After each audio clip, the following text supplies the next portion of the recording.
بسم الله الرحمن الرحیم. د رمضان المبارک او د روژې متعلق کمې رویې چې د اصلاح قابل دي، نو په هغې کې یوه رویه هغه دا هم ده چې د مسلمانانو اکثریت او به طور خاص د عجمي مسلمانانو اکثریت دا خیال کوي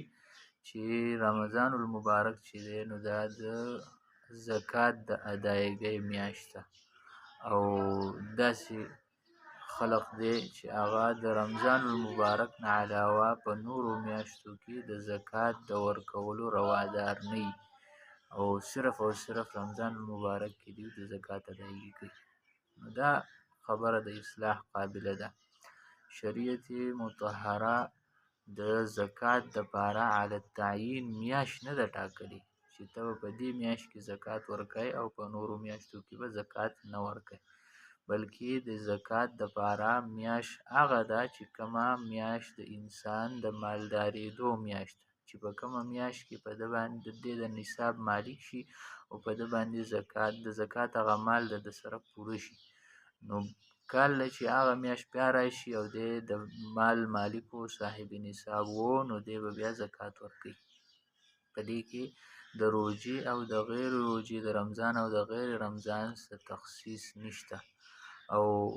چونکې دا اکثرو خلقو دغه طریقه اختیار کړې ده چې صرف او صرف په رمضان المبارک کې زکات ورکوي، د دې نه علاوه په نورو میاشتو کې زکات نه ورکوي. په دې سره یو غټ مصلحت فوت کېږي، او هغه دا چې شریعت خو دا خبره عامه پرېښې وه چې کوم سړی په کومه میاشت کې صاحب نصاب جوړېږي په هغې میاشت کې به دی زکات ورکوي، او دغه د غریبانو د ضرورت سره موافق هم مناسب هم، ځکه غریبانو ضرورت یوازې د رمضان مبارک په میاشت کې نه، بلکې د کال په هره میاشت کې د غریبانو او د فقیرانو ضرورت وي. نو چې یو سړی په کومه میاشت کې صاحب نصاب کېږي د زکات د ورکولو جوګه جوړېږي، نو دی چې په هغه میاشت کې زکات وباسي د غریبانو ضرورت به په هره میاشت کې پوره کېږي، او د زکات دپاره به د روژې میاشتې ته هغوی انتظار نه کوي. نو د دې خبرې اصلاح ضروري ده